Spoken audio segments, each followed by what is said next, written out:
if you look at this government, if you look at the leadership that we currently have, in their manner and conduct, do you really think that the pain you're feeling, they are sharing? Do you really think that they are sharing that pain? You know them by their fruits. You know them by their conduct.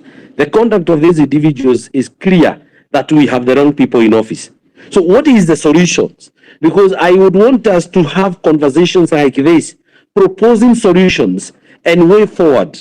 Because we have a heartless presidency that has a following of clueless leaders who do not understand that they have a responsibility of a nation. And all what they are looking at us, and wondering, since when will you stop complaining? And when we go back to the election 2027, all we need to do is to throw away billions of shillings out there and perhaps influence this or the other. We first need to understand the role of leadership. The role of leadership. Why are you elected as a leader? You're not elected as a leader to go and make money. You are not elected as a leader because you are this very special creature. You are elected as a leader because in our constitution, we have something there that describes how our nation should be led. And in it, we have established presidency, we have established parliaments, we have established local government and things like that, so that we can be led. The responsibility we bestow on you, it is so that you can be in charge of what brings us together as a nation. The schools, in terms of education, brings us together. Matters of health in hospitals brings us together. Infrastructures and things like that bring us together. And those things, as many as they might be, justifies the reason why we pay taxes. Otherwise, everybody would be doing their own things and surviving in their own way. But look at it this way. The process of identifying who represents us is completely faulty. So in future, and as you shape discussions in your own respective way, I would want to call upon everybody to know that their personal, individual responsibility, it is to influence the process in which we elect those in charge of our affairs as a country. It is completely faulty. That is why we end up electing people who do not care about the affairs of a nation, whereas it was the fundamental reason they were elected in the first place. Look at it this way. Time. What is time? Time is the only thing that you will never recover if you lose. Every time we say, okay, I agree. Me at mechoka, I cannot even hide. I'm so tired. And I've said I'm going to give it a shot by actually offering myself as part of the solution. But if we lose time, we will never recover it. When we lost time to respond, we lost 16 of our children. But if we had a disaster response mechanism from neighboring military, from neighboring national youth service, from neighboring county government facilities, perhaps we will have responded on time, saved young girls. Times in terms of politics. We are going to go into an election next year. A time like this, we are going to be in an election. Next year, during August. One day of our lifetime is going to determine how we are going to spend the next 5 years of our time. If we are lucky to be alive, for those who will be alive. Time again. If we make a silly decision, like everybody is planning to do and ambush everyone, we are again going to lose 5 years of our time. I have listened to the young lady who have just spoken. And I can tell she's a young lady. Now I'm a choker.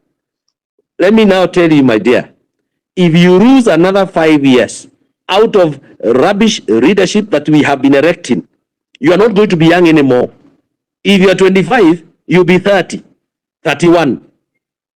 By the time we realize that it was still a mistake, I am calling upon everybody to be very cautious of time and what time carries with us. Because every day we are getting closer into exit. But at the same time, what is the impact? What is the footstep we are leaving behind? Now, as a candidate of a member of parliament in a constituency in this country, everybody is looking at you when you're talking to them as ongea haraka, unatuachia nini? These people has been abandoned into this country, and they are the ones causing us all this by that simple question ya unatuachia nini. They have not even listened to what you are saying. They have not listened to the solutions you are proposing. They are asking you a very simple question, unatuachia nini? Then dudes who have been in government, stealing millions, come and line them up and give them each 500 shillings and say, that's the man. Oh, you're the general.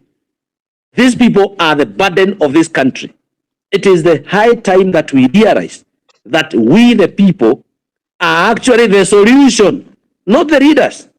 And we are only the solution by ensuring that as much as we are not going to get it 100%, we should get it 60%, 55%, 47%. At least we have made a stride towards correcting the rest of the mistakes in the near future, so that we don't lose all our time, complaining and getting tired. You can't even open a business these days. You can't open a business and employ 5 people because everything is designed to not make you succeed. Where are we making all these laws from? Where is the voice of those trying? We are going to release thousands of students from the university. To take them where? Export them, as one of the speakers have said? That's bullshit. We are exporting them to who? Who have made those opportunities possible? There. We are net importer of everything. Why is it that these things, we have leadership that cannot understand? We have a finance bill that I can see that have been proposed that is meant to make this particular day, this particular platform expensive than it was because you're using your data. They are going to charge 16% more of that. Every day they are making it difficult and difficult. Individuals who we brought into government with hurabaroos of opposition, they've been singing this and this, and they think they can draw us into the shenanigans of the my community. We don't want that bullshit anymore.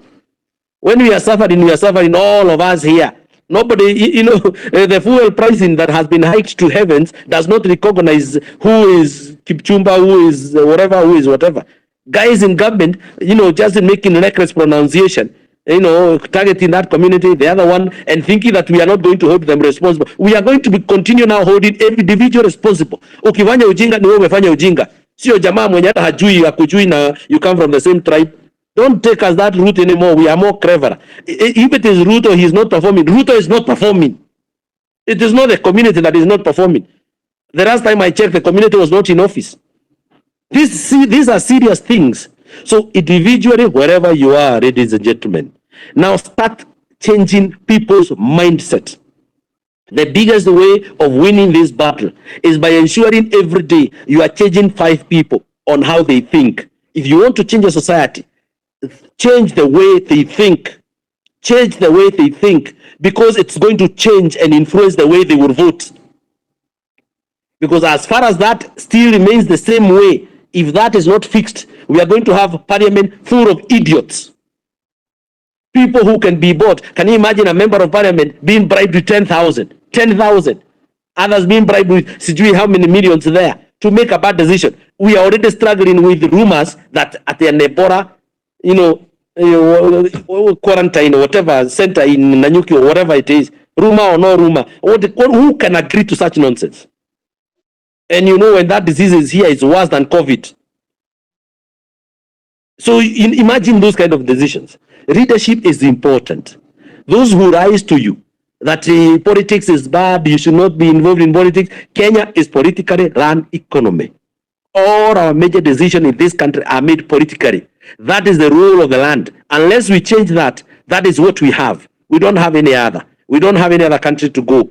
Individually, if you can be able to change 10 people from how they approach and look at politics, so that you can influence the kind of a decision they're going to make, you will have made progress in making this country a better place. I yield.